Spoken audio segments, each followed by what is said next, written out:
morning light was coming through the kitchen window the way it always does in October. That particular shade of gold that makes everything look peaceful even when it isn't. I was standing at the counter with my second cup of coffee, looking out at the half-acre I'd spent 30 years turning into something I was proud of. The oak I'd planted as a sapling. The stone walkway I'd laid myself. The workshop out back where I'd built furniture for most of my adult life. 63 years old, retired 8 months, and for the first time in a long time I felt like I could breathe. Then my son-in-law called. I didn't know it was him at first. The number came up as one I didn't recognize, and I almost let it go to voicemail. But something made me answer. Maybe it was instinct. Maybe it was the same instinct that had kept me alive through things I thought would break me. "She wants to talk to you," he said, without even saying hello. I knew exactly who he meant. I put the coffee down. Looked at the oak tree for a long moment.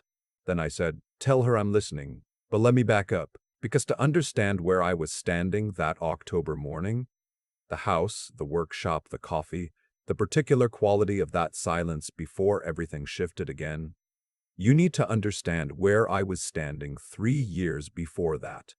In a parking lot in Dayton, Ohio, with a garbage bag of clothes, my old toolbox, and $47 in my wallet. 60 years old, and I had nothing else. My daughter had handed me those $47 herself. She'd counted them out from her purse with the kind of efficiency you use when you're paying a contractor, not saying goodbye to your father. 20, 20, 5, 2 ones. She'd folded them and pressed them into my hand and said, "That should cover you until you figure things out." Then she'd looked at her husband and he'd nodded, and they'd gone back inside the house. The house I had built. Not metaphorically. I mean, I had physically built that house. I was a Finnish carpenter by trade. Trim work, custom cabinetry, hardwood floors, the kind of detail work that takes patience and a steady hand. I'd started a small operation in my late 20s, just me and a truck and a reputation I'd earned one job at a time. By the time my daughter was born, I had 4 employees. By the time she graduated high school, I had 12, a respectable list of commercial clients, and a house I designed myself and built with my own crew on a piece of land outside of town.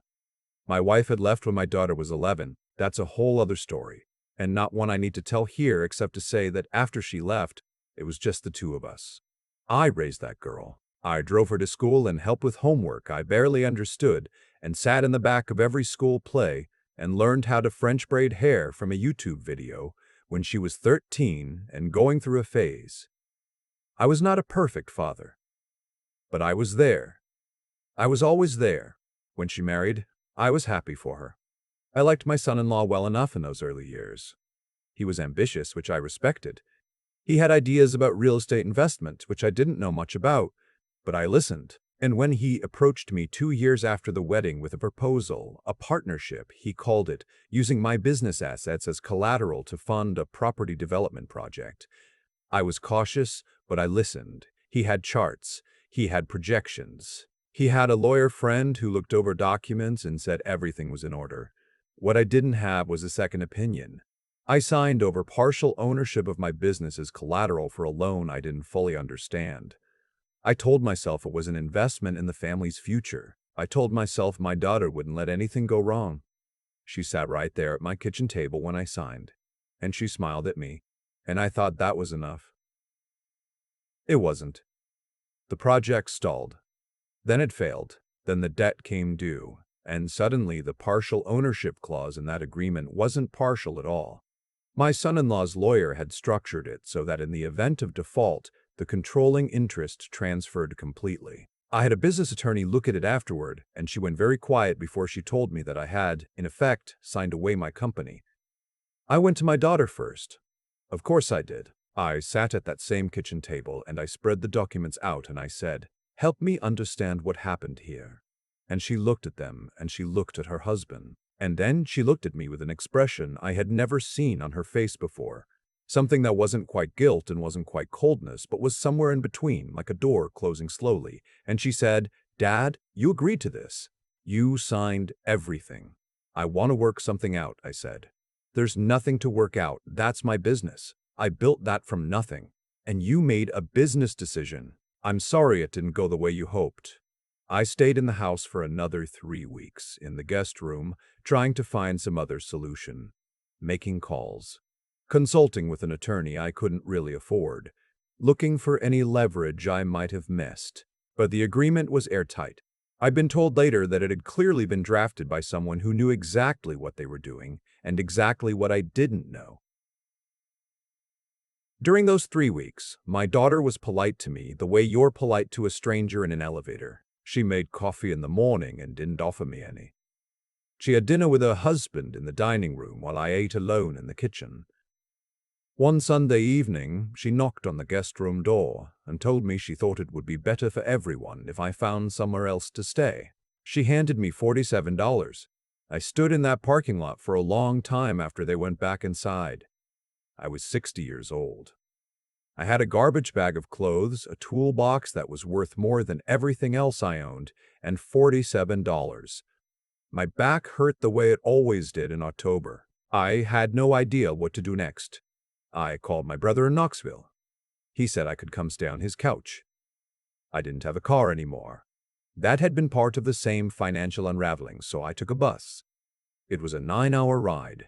I slept most of it with my head against the window and woke up in Tennessee feeling like a man who had died and was surprised to find himself still breathing.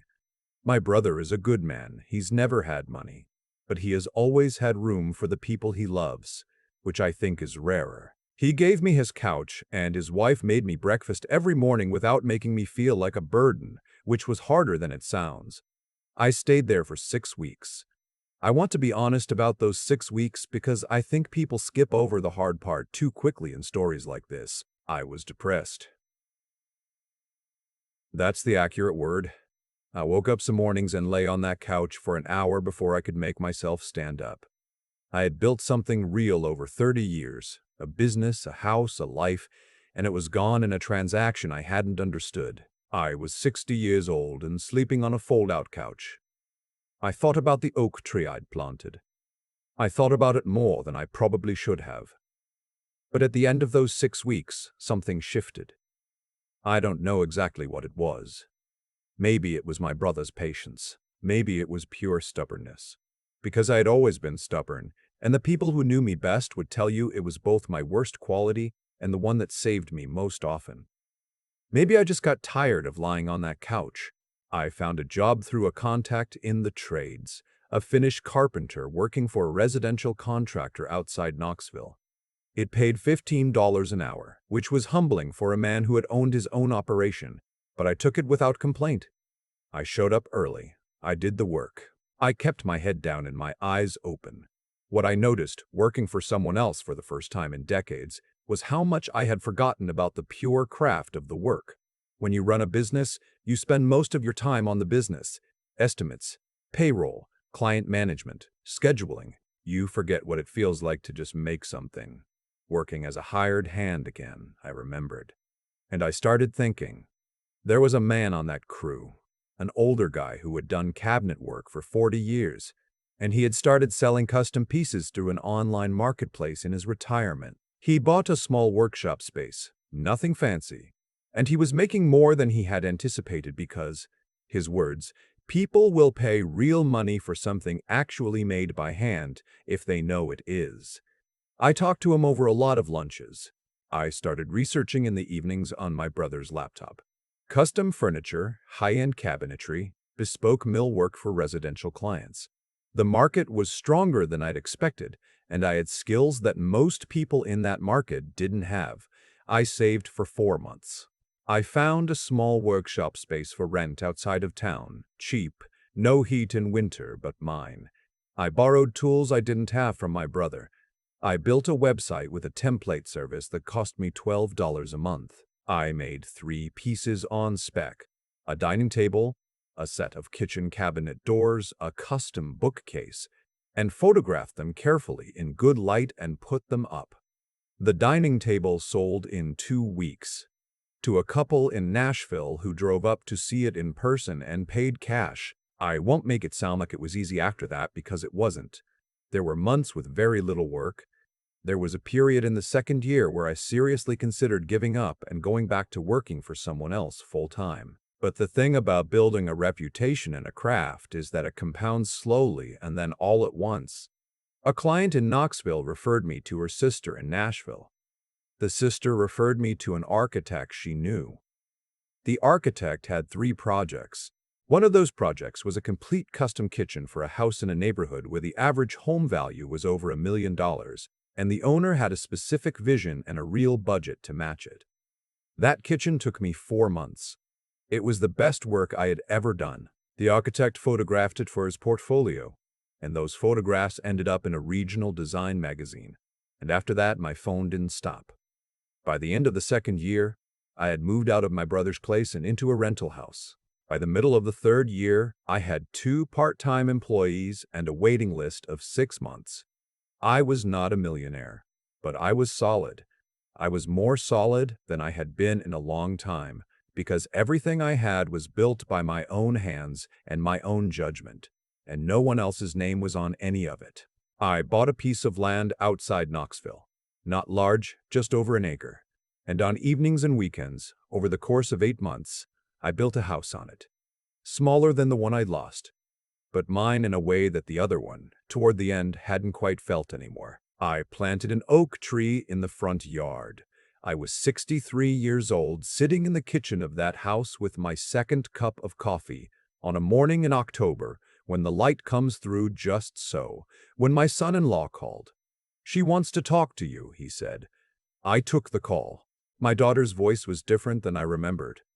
Careful in a way it hadn't used to be. She asked how I was doing, which no one asks as an opening line unless they want something. I told her I was doing well. There was a pause. "We're in a difficult situation," she said. I waited. The difficult situation, as it unfolded over the next 10 minutes, was this. The real estate venture that had consumed my business had produced more debt than my son-in-law had been able to manage. And that debt had metastasized over 3 years into something considerably worse. They had refinanced. They had sold things. They had done what people do when they're trying to outrun a problem instead of face it. The house I had built, was now underwater. They had received a foreclosure notice. "We need somewhere to stay," she said, "while we figure things out." I looked out at the oak tree. "How long?" I said. "We don't know yet. A few months, maybe longer," I said. "I see." She said, "Dad, you're my father." I said, "I know that." There was a long silence. I think she expected me to fill it with something, reassurance or an opening, or at least the sound of a door unlocking. I didn't. "I don't have room," I said. "You have a whole house. I have a 2-bedroom house and a workshop. My workshop is not a guest room, and my second bedroom is my office. We could make it work." "My daughter," I said, and I stopped for a moment because I wanted to get this right. 3 years ago, you counted $47 out of your purse and handed them to me in a parking lot. You told me that should cover me until I figured things out. You didn't ask where I was going to sleep that night. You didn't ask what I was going to do. You went back inside the house I had built, and you didn't call me for 11 months. Silence. "I want to ask you something," I said, "and I want you to think before you answer. When you handed me that money, was it difficult for you?" She said, very quietly, "Yes." "It didn't look like it," I said. "It looked like you'd already decided, and handing me the money was just the last step in something you'd thought through carefully." She didn't say anything. "I want you to know," I said, "that I don't hate you. I spent a long time working through whether I did, and I don't. You're my daughter, and I will love you as long as I'm breathing. But love and a spare room are different things. So you won't help us. I'm not in a position to help you in the way you're asking. I built what I have very carefully over 3 years, and I'm not in a position to put it at risk." She started to say something about family. I let her finish. "My brother put me on his couch for 6 weeks," I said, when she was done. "He and his wife fed me breakfast every morning. They didn't ask for anything in return, and they never once made me feel like a burden. That's what family looks like. I'm happy to help you find resources. There are programs, there are options, there are people whose job it is to help folks in foreclosure situations. I'll make calls. I'll give you names. But I can't give you this house to figure things out in because I know what figuring things out looks like and it takes longer than you think, and I don't have 3 years to find out where I stand afterward." There was a very long pause. "That's your final answer," she said. "That's my answer." She hung up without saying goodbye. I stood there for a moment with the phone in my hand, looking at the yard. The oak tree was probably 6 feet tall by then. Still young, still working on its root system, the way young trees do, spending most of their energy underground on the part nobody sees. I put the phone down and picked up my coffee. The thing nobody tells you about moments like that is that they don't feel triumphant. I had spent some part of 3 years imagining what it would feel like if my daughter ever came back around. In those early imaginings, there was always some version of justice, a confrontation, an acknowledgement, something that felt like the scales balancing. What I felt instead was just tired and a little sad and very clear. Not cold, clear. Like a window after rain. My attorney called me 2 weeks later. She had done some research at my request, because a thing I had never been able to let go of was the structure of that original agreement, the one where I'd signed over my business. Something about it had always felt wrong to me in a way I couldn't fully articulate. And I'd mentioned it to her some months back and asked her to look into it when she had time. She'd had time. What she found was that the attorney who had reviewed the documents on my behalf, the lawyer friend my son-in-law had recommended, the one who had told me everything was in order, had a professional relationship with my son-in-law's attorney that he had never disclosed. They had worked together on at least 4 prior transactions. That failure to disclose represented a conflict of interest, and it was documented enough to support a legal complaint. More significantly, my attorney had found evidence suggesting that the default trigger in the original agreement had been engineered. That is, the conditions that caused my business ownership to transfer had been constructed in a way that made default nearly inevitable, and that this construction appeared to have been deliberate. That was harder to prove, but not impossible. "This is worth pursuing," she said. "What would we be pursuing?" I asked. She laid it out. "A civil suit alleging fraud in the inducement, professional misconduct by the reviewing attorney, and damages equal to the fair market value of my business at the time of transfer. The case was not certain, no case is certain, but it was solid. I told her to proceed. The process was not fast. It took 14 months. I want to say that clearly so nobody imagines there was some quick resolution. 14 months of depositions and document requests and waiting and more waiting and 2 mediation attempts that went nowhere, and eventually a trial that lasted 4 days. My son-in-law's attorney was good.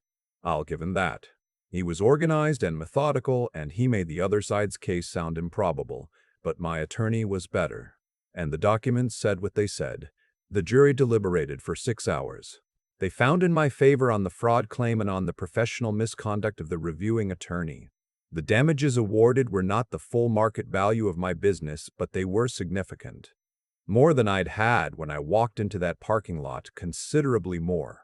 My son-in-law did not look at me when the verdict was read. My daughter wasn't there. I drove home to Knoxville alone. I stopped at a diner outside of town and ate a patty melt and a cup of coffee, and I watched the evening come down over the interstate. And I thought about my father, who had been a carpenter before me, and his father before him, and what they might have thought about all of it. I thought they would have been satisfied.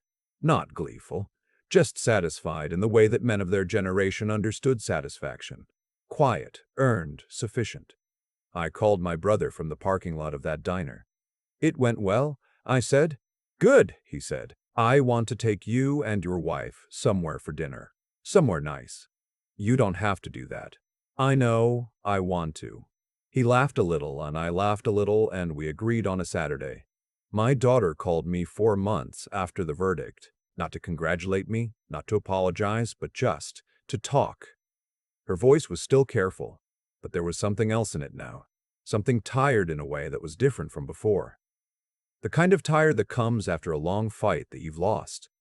We talked for 40 minutes. It was not an easy conversation, but it was honest, which is more than I could say for most of the conversations we'd had in the 3 years before. She did not ask to move in.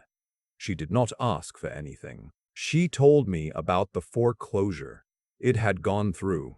They'd been staying with her mother's sister, and she told me a little about what the last year had been like.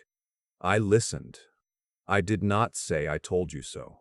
It wasn't that I was being magnanimous. It was just that those words weren't the ones I had. What I had was something simpler. The sound of my daughter's voice, tired and real and present, with no ask attached to it. Before she hung up, she said, "I'm sorry, Dad, for all of it. I should have said that a long time ago."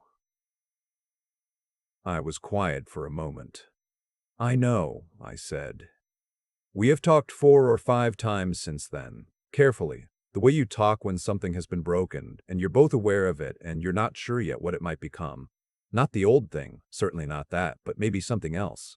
Something that knows its own history and decides to move forward anyway. I'm not telling this story because I have it all figured out. I'm 64 years old, and there are things I still don't understand and probably won't. I'm not telling it because everything worked out perfectly, because it didn't. I lost 3 years and a business and a relationship with my daughter that will probably never go back to what it was. I'm telling it because I was standing in a parking lot in Dayton, Ohio with $47 in a garbage bag, and I thought I had nothing left. And the thing I want someone to hear, if there's anyone out there in a parking lot of their own right now, is that the $47 isn't the end of the story. It isn't even close to the end. The oak tree in my front yard is taller now. It's starting to look like something. Another 10 years, it'll give real shade. I won't be able to see that from where I'm standing today, but I know it's coming. That's enough for me. I think about the $47 sometimes. Not with bitterness anymore, just with a kind of quiet recognition. The way you look back at a road you've already traveled and notice things you couldn't see while you were on it. What my daughter and her husband did was wrong. I don't say that with anger.